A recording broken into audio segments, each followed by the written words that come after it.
Well, hello there, welcome, and thank you for taking the time to watch this refresher video on interpreting the Work Styles Questionnaire Report.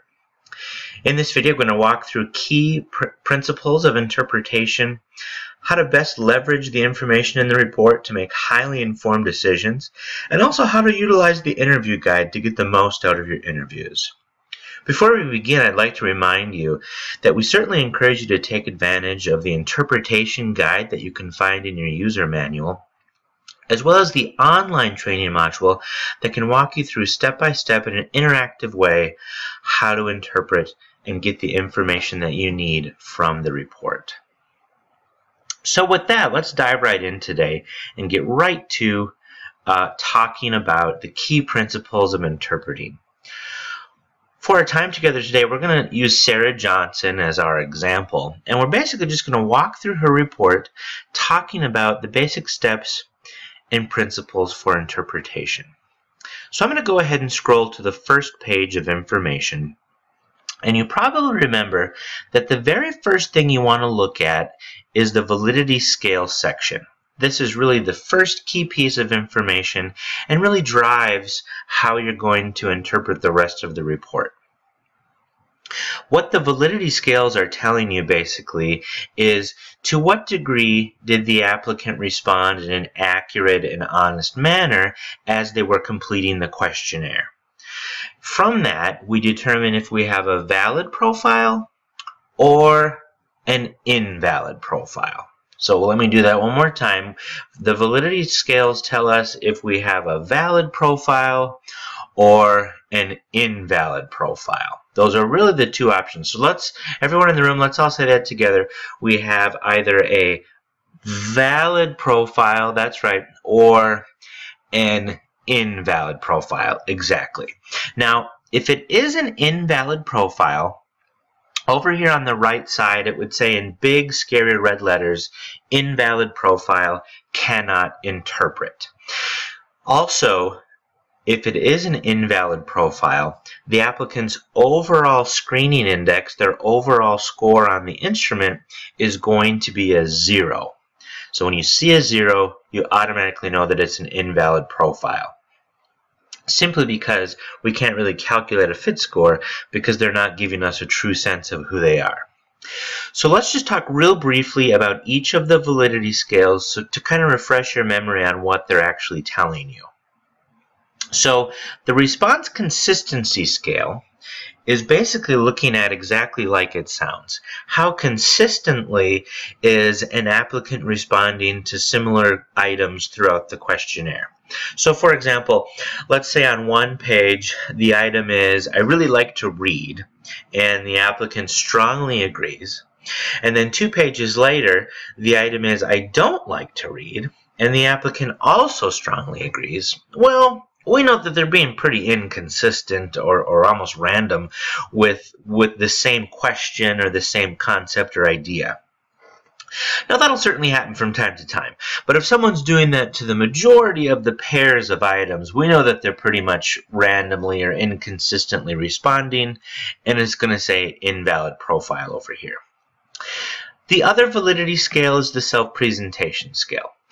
So this is actually a pretty closely correlated measure with honesty and integrity, and it's tapping into a construct that's referred to as highly unlikely virtues.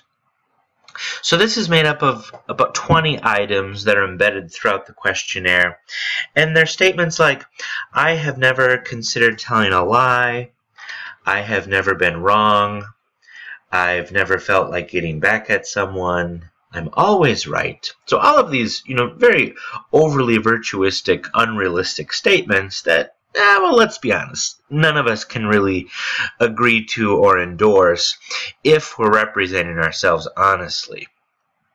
Now, the reality is that most people do produce a valid profile, thus most people do respond honestly, except for about 7% or so of applicants will try to tell you that they're a perfectly flawless person rather than a normal person. And when someone's responding in that manner, well, we know that they're really not being too transparent or honest. And so it's going to say again, invalid profile, cannot interpret. Now, when you do see an invalid profile, we certainly know that there's no point in looking at the report because it doesn't really tell you anything. It's not representative of this person. It's also our recommendation to screen out those applicants who produce invalid profiles, and that's largely because of what our predictive research shows us. So for example, we actually know that if someone produces an invalid profile, they're about 5 to 7 times more likely to file frivolous or illegitimate worker compensation claims.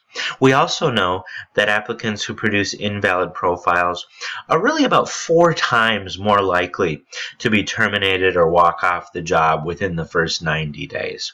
So there's a lot of data to suggest that screening out invalid profiles is a pretty solid practice. Okay, so first step, valid profile or invalid. We have no red letters over here, so we do have a valid profile. And let's continue on then to the next section, which are our work style scores. So these are all of the individual characteristics that we're actually measuring in the questionnaire: empathy, hospitality, dependability, emotional self-control, openness to learning, attention to detail, persistence, achievement, and stress tolerance. And I would encourage you to reference the user guide, as there's an extensive discussion around what each of these is really measuring, and I think reading that gives you a better sense of what it's really telling you. What you're really looking for in this particular section is you're glancing. So you don't need to spend 15 minutes looking at this. But what you're really looking for, so you see these brackets. And you'll remember that these brackets represent the target range, or sort of the ideal range in which most successful people in this position tend to score. So that's kind of where you want someone to be ideally. Now, if they score outside of that, like Sarah did here on emotional self-control, attention to detail, a little bit on the high end on these top two, well, the scale will turn red to kind of draw your attention to it, red flag, if you will. And then just to the right is a very brief statement around what's the potential problem behavior associated with this particular score. So the idea here when you're looking at this section is to consider, okay, so if I decide to interview this person, these red flagged areas are definitely things that I'm going to want to drill down on in that interview, follow up with questions, figure out how big of a problem is this really going to be. And as you remember, the system gives you an interview guide with interview questions specific to each applicant to help you do just that. The other thing that these red flagged areas can really help inform is, if you do hire this person, what things do I kind of need to be aware of? Where do I want to maybe focus some of my attention? Where am I maybe going to do some extra coaching to really help this person become successful in this role? So those red areas can really drive both the interview as well as, if you do hire this person, sort of ongoing training and development. Okay, so let's look at the next page, which we call the day one factors. So the day one factors are really giving you insight and almost guidance, or even a roadmap to us, in a sense, into what areas as the primary supervisor should I really be putting my focus and attention on if I hire this person.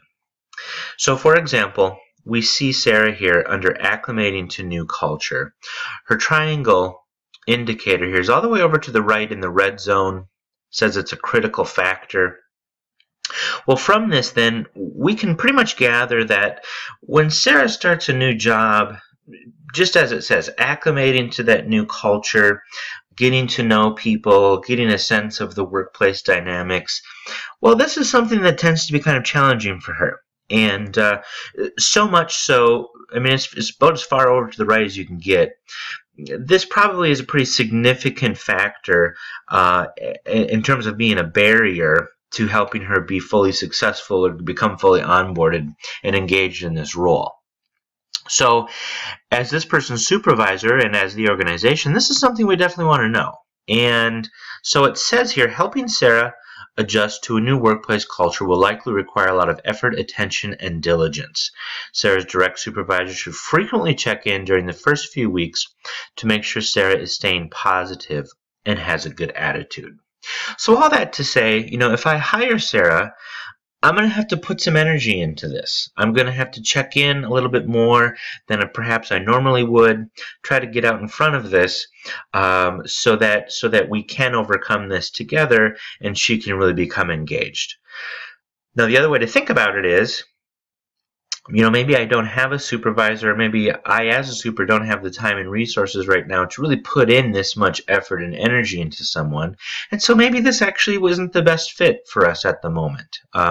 So kind of factoring in the decision-making process using those day one factors is a really helpful piece. And I encourage you to really take the time to glance at those and get a sense of how much effort and in what areas am I really going to be needing to put into this person. So the next page is basically just a deeper dive in terms of description of this person's behaviors. So on that first page, we saw all of the personality traits with their subscale scores. So we know that Sarah had an 18, for example, on self-control. Well, we can go to this page and get a better sense of what does that mean? What does the behavior look like around someone who scores an 18 on self-control? Well, it says here that she's not likely to regulate her external emotional responses and that she'll freely express how she feels in a variety of settings. So this page can really help you understand at a deeper level what does some of the behavior actually look like that's associated with these scores that this person is getting. All right, and then we arrive, ta-da, at the final page of the report, which we refer to as the auto scoring aid. And on the auto scoring aid, you see that each applicant gets 2 overall scores. We have the screening index on top and the day one index just beneath that. So the screening index is really an overall measure of this person's potential for success in this given role. So looking at all of their work style traits, personality characteristics, how they interact amongst each other, how that constellation compares to the demand characteristics of the job. What's basically the likelihood of success for this particular person? Could they grow into this and really become engaged and successful? The day one index is an overall measure of how much investment, how much effort is the organization, or perhaps more precisely, this person's primary supervisor, going to have to put in to help this person reach that potential. So the lower the day one index, the more investment, the more effort that's going to be required and necessary on the behalf of the organization to help that person reach the potential. So you can kind of see how the decisions come together here. Yeah, we might have Sarah who actually does have a fair amount of potential. She's going to need quite a bit of investment from her supervisor on the front end.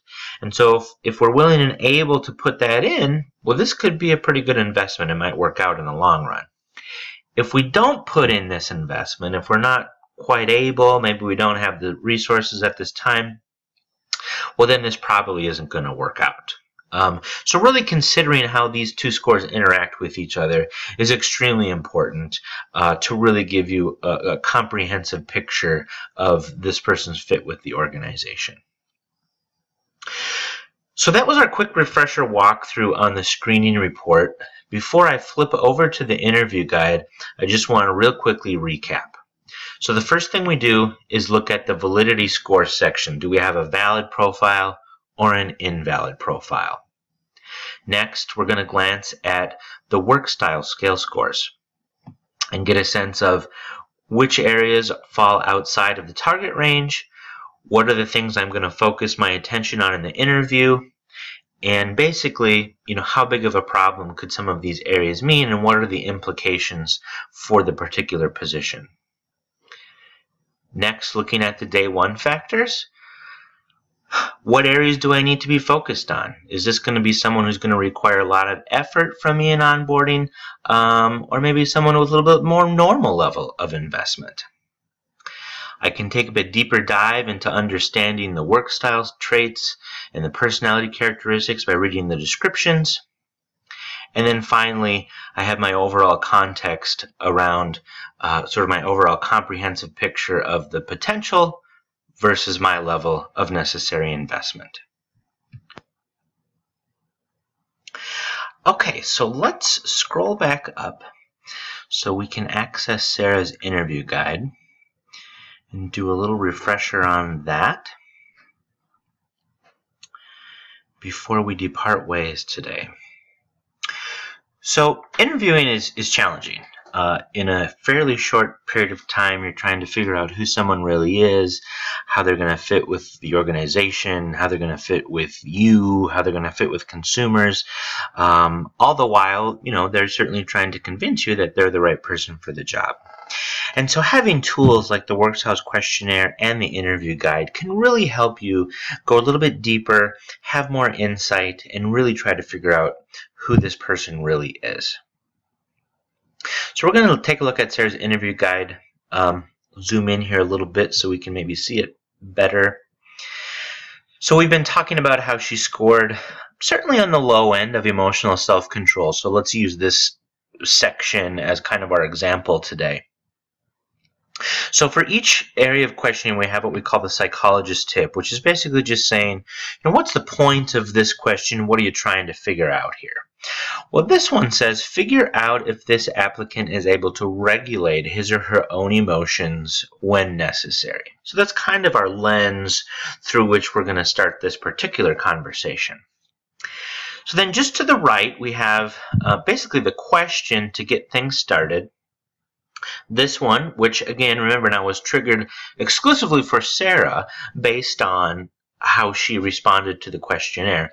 Describe a time when you have had to appear calm to reassure others, even if the situation was very difficult.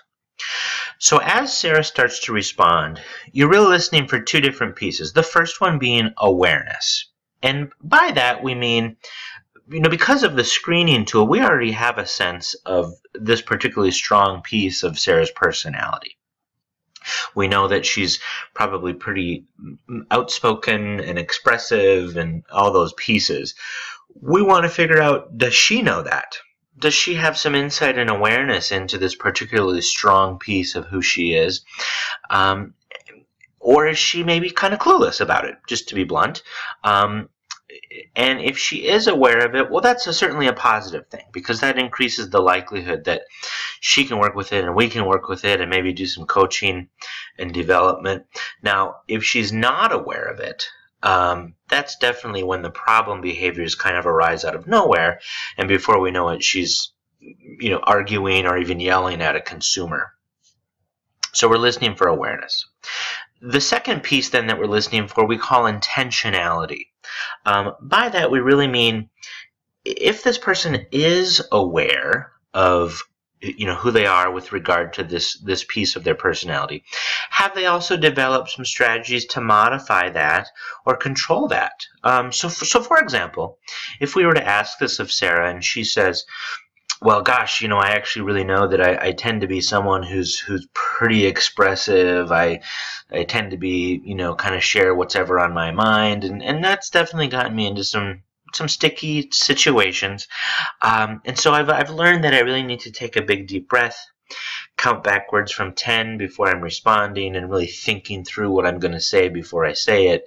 And that's really helped me avoid those difficult situations. Well, if Sarah responds in that manner, yeah, she's totally aware. She kind of gets that this is kind of who she is and her default way of being. And she's learned from that and has implemented some strategies for how she can, avoid those situations or kind of modify her behavior when she needs to. And so maybe that's okay. Maybe this is something we can live with. Now, on the other hand, if Sarah were to say, what do you mean? Why would I need to make myself calm just to make sure everyone else is comfortable? I don't even know what you're talking about. Okay, well, that's, maybe not the best response, and so that's probably a pretty big red flag, because she's demonstrating she doesn't understand the implications of her behavior. She certainly doesn't have interest in changing it, and so that's probably going to be a pretty difficult situation. Also, you'll notice that there's some additional questions that you can utilize if you're kind of not getting enough information, or if you just want to dive a little deeper. There's going to be some additional suggestions that you can use to do just that. And then finally, on the right side here, you'll notice these little squares. And what those are for basically gives you the opportunity to score how the person is responding, if you'd like to do that and have kind of a record of the interview. On the very first page, the cover page basically, is a key for what those response options stand for. So we have yes, can't tell, no, and then from very poor to exceptional. So for example, if we just look at one of these, basically what you're doing is just responding to the prompt. So this one says, the applicant appears to be aware of his or her own strong focus on emotions and the potential implications. So I could say yes, C, I can't tell, or N for no. And the same options are true for these prompts. And then on the last one here, you have the opportunity just to rate the overall area from poor all the way up to exceptional. So that's a nice way to kind of keep a record. Certainly it can be hard to remember how people are responding throughout the interview. So if nothing else, just to jog your own memory of what that interview was like, as well as to have a formal record. And that's our refresher of the interview guide, as well as the work styles questionnaire. Hope you found this helpful. Again, we certainly encourage you to utilize the interpretation guide that you can find within the user manual, as well as the online training module that walks you through interactively, step-by-step, how to interpret the information and get the most out of the report. As always, do let us know how else we can be helpful and what questions we can address for you. Best of luck to you as you continue to make informed hiring decisions and management decisions, and do have a great day.